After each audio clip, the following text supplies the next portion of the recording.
Hey everyone, welcome to another episode of Conversations with Claude.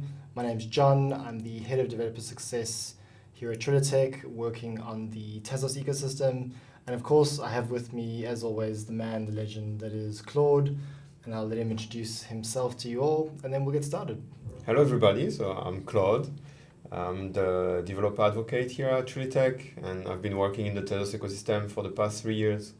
So we've been talking this week about what we should talk about for this episode of Conversations with Claude, and we kind of hit on an interesting conversation around something that's being discussed a lot across not just Tezos but some of the other ecosystems, and that is account abstraction. And so I thought that might be interesting for us to do a little bit of a discussion and deep dive on.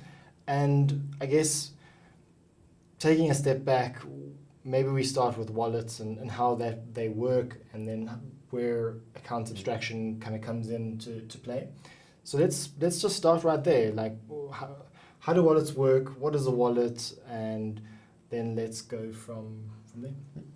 So the first thing that you have to understand account abstraction is how the wallets work. So first, the wallet is itself an abstraction. Like there's a misconception from a lot of people who are new to blockchain that your coins and your tokens live in your wallet, and they're not. The wallet is just an interface to show you what you have in the blockchain. So all your tokens, all your coins, everything are in the blockchain. So that's the whole point of it.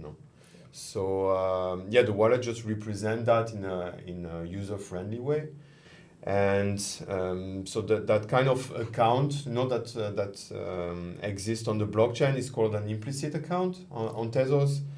So that's an account that's represented by a private key, and so it's something that's different from a contract. So a contract is a piece of code that lives on the blockchain, and it also has an address like a wallet, like an account, but it's a different address. The address is going to start with KT1, while when you have an implicit account, your address is going to start with TZ123. So that's on Tezos, right? On Tezos, I'm just talking about Tezos at the moment.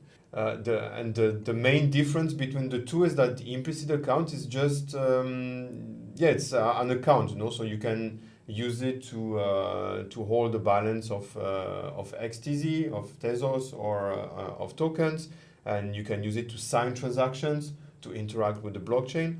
While a contract is going to be like a little application that you have on the blockchain and that you can interact with from your implicit account. What account abstraction wants to do is to have an implicit account that works a little bit more like a contract. So you can have some code in it, and then you can create some different behaviors for the account.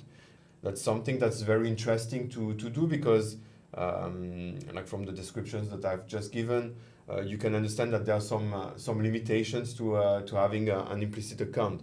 Like for example, a big problem that a lot of users have is that they lose their private key. Yeah.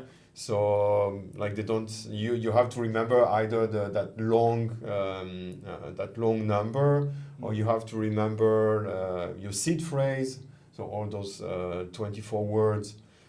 Yeah, it's a little bit complicated. Or if you don't want to remember them, you don't know where to write them down or where to keep them safe. So it's a little bit complicated, and so that can be a problem. So either if you lose them or if someone steals them from you. So that's one of the things that account abstraction is trying to solve. When you want to interact with the blockchain, you have to sign a transaction. So it means that from your implicit account, you have to open the wallet, and then the wallet is going to present you a transaction, and then you have to sign it. You have to click on a button to say, okay, I agree with the transaction. It's not always very clear, from the interface of the wallet. Like you're not really sure what you're signing, or that there are a lot of like if you're not a technical user, it can be a little bit difficult to understand what you're doing. So that's also one of the things that account abstraction is wants to solve. Like to make the user experience better for people who are not technical and who want to use a blockchain like Tezos. So like to make it easier to remember that private key or to use it, and also to use their wallet and sign transactions and actually use apps that exist on the blockchain. Okay, so we've covered then some of the wallet side of things. So then let's go further into like what account abstraction is, and then we can talk a bit about like some of the benefits and use cases of that. So maybe you can go a little bit more detail on that side. Yeah, sure. Account abstraction is about using a smart contract as an account, because your implicit account doesn't have any code, so it's just like an address that you use. The behavior of your account are very limited. There are a lot of things that you cannot do, but there are a lot of things that you can do with the smart contract, because you have some code in it, and then you can do a lot of things that you cannot do with an implicit account. And the whole idea behind account abstraction is to use the good things about the smart contract for an implicit account. There are a lot of things that you can think about once you add some code to an account. There are a lot of benefits of doing that. The first one is that you can add some custom logic to your account. You can have an account that's going to behave in a certain way and implement behaviors that are not possible at the moment. So, for example, authentication. You can use a smart contract. Like at the moment, whoever owns a private key can sign transactions. So if someone steals it from you, then they can steal all your money and all your assets. With account abstraction, you can add an extra step for authentication, and that step can be different things, according to the use case.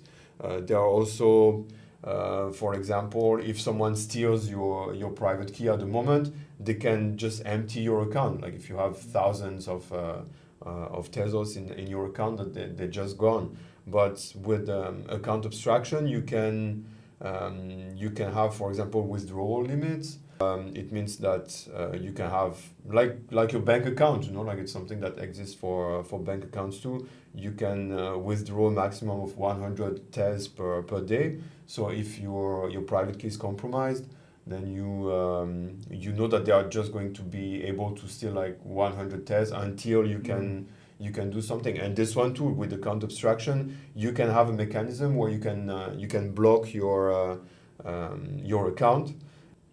If that happens, you can also have a mechanism where you can generate a new key. That there are a lot of benefits of doing that. You can also have some kind of multi-sig implementation. So you can, if you want to spend some of your Tez in the contract, then you need the approval from other people. So it's another way to make the contracts and your account safer by using account abstraction. What are like some of the other areas that are interesting to you outside of just managing risk? Yeah, so there are different things. Yeah, there are a lot of things that you can do with that. The main benefit for me would be to make it easier to onboard users. Yeah. So because the experience that you can create with the account abstraction is going to be closer to the experience that people already have with a bank account, for example. So there are many things that would be possible if your account behaves more like a smart contract with some code. There are a lot of things that become possible. Yeah, outside of risk management, you can also have. We can imagine, for example, a dApp. Building a dApp where you can manage your money. You can. One of the main benefits for me is to recreate the interactions that people already have in their life with their bank account, but on the Tezos blockchain. There's this wider conversation happening in other ecosystems too, and I guess the logical question then is to ask, so what's happening on Tezos? Is this something that exists? Is it something that maybe will exist one day? Like, where are we at this stage? At the moment on Tezos, it doesn't exist, so it's just a topic of discussion at the moment, because it's going to require some changes in the protocol. So it's not something that you can just implement like that. I mean, it's not possible at the moment. I mean, there are some workarounds that you can do with smart contracts or things like that, but it's not 100% account abstraction to really implement it on Tezos. We will have to make some changes in the protocol, but there are, so it's discussed at the moment. There's a Tzip that exists to propose some standards for account abstraction. So I think it's pretty new, so it's still heavily discussed.